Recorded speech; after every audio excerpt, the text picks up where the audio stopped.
Patrick leans back in his chair in a coffee shop on a campus partying at Stanford University this year. He's the lead engineer and professor overseeing the project. His research team designed optical communication chips which use light rather than electrical signals to transfer information and are needed in 5G mobile phones and other internet connected devices. He tells me about the changes China faces in developing a world-beating computer chip industry. I actually think the actual designers will be as a big a bottleneck as the manufacturing. We don't have nearly as many research institutes and industry base to train the designers, he says. His department is part funded by Huawei, the Chinese communications and telecom giant at the center of an international political storm. In May, the USA added Huawei to a list of companies that US firms cannot trade with unless they have a license, blaming security concerns. Rivals is a reason of in-depth coverage on BBC News about the contest for supremacy between the USA and China across trade, tech, defense, and soft power. Many industry observers fear that US-Chinese trade war risks unraveling the global technology supply chain. In particular, China relies on overseas companies for computer chips or semiconductors, the tiny devices used in everything from customers' electronics to military hardware. Politically, everything can be used as a coordinating power, says Mr. Yue. If these companies and countries start to hold back on technology, then everyone will get hurt. It's not good from a technological point of view, Mr. Yue says. China has made no secret of its desire to become self-sufficient in technology. The nation is both the world's largest importer and consumer of semiconductors. It currently produces just 76% of the semiconductor filling in its tech bomb, but it has plans to produce 50% of all semiconductors it uses this by this year and 70% by the next 5 years, an ambitious plan supplied by the trade war with the USA.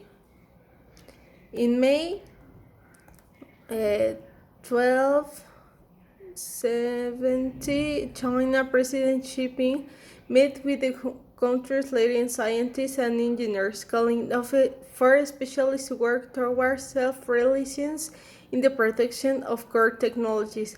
That meeting was just a month after U.S. government banned U.S. firms from selling companies to CTE, China's second largest market of telecom network equipment. The ban highlights to China's leader that the nation's tech bomb was dependent on foreign technology.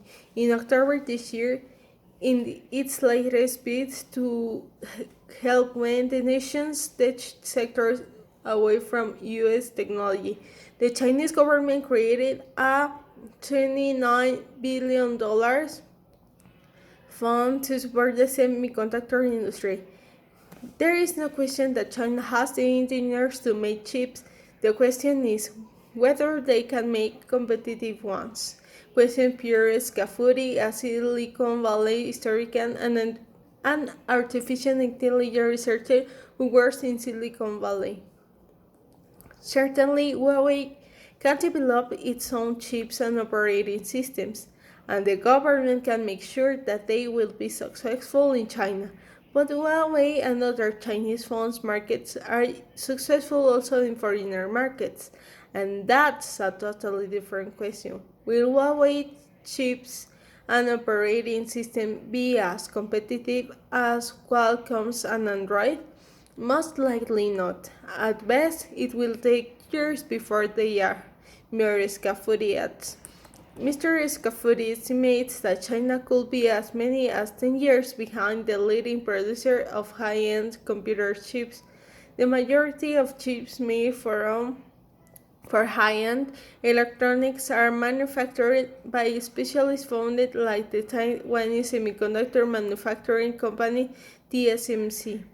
It produces more than 70% of chips designed by third-party companies. Just securing the best material needs to make high-end chips is difficult. To start out with equipment, it's very high precision equipment. You need to print very fine features. The equipment that is needed to have this kind of technology is controlled by a few companies in the world, says Mr. Yu. He believes that Chinese technology is 3 to 4 generations behind companies like TSMC. China lacks the industry experience to manufacture high-end chips, he says, but he believes that companies like Huawei are already competitive when it comes to design chips. Where does it leave the tech giant Huawei? Mr. Yue argues that Huawei is trying to replicate the successful business model of firms like Samsung, which produce its own computer chips, rather than trying to fall into the line with Beijing's industrial ambition. You can almost view them as an integrated company with the expertise of what Apple or Qualcomm has, says Mr. Yu. Li Shangwu is a lifelong employee of Huawei and president of the company's hardest business. He joined the company 23 years ago as a fresh graduate and has watched it grow into the international tech giant. He claims that the goal of companies like Huawei is simply to satisfy consumer needs. We are open to use other vendors' chipsets. Every year we purchase a lot of chips from Qualcomm. We are open to that. We use the best chipsets to satisfy our customers, he says, sitting on the side of a tech conference in Macau, a semi-autonomous southern Chinese city. Growth in the semiconductor industry is typically driven by disrupt new technologies. In the latest 20s, the introduction of smartphones pushes demand for the tiny integrated circuits that control everything from memory to Bluetooth and Wi-Fi. But today, China's ambition to dominate sectors such as artificial intelligence and 5G is expected to further ramp up demand from high-end chips. Industry analysts like Mr. Scafuri questions China's ability to truly innovate. Every Chinese city wants to build its own Silicon Valley. It tends to be more driven from the top. Silicon Valley had a big advantage, that it was very far away from the political power, says Mr. Scafuri. He believes that China's technology success lies in the implementation of technology rather than its creation.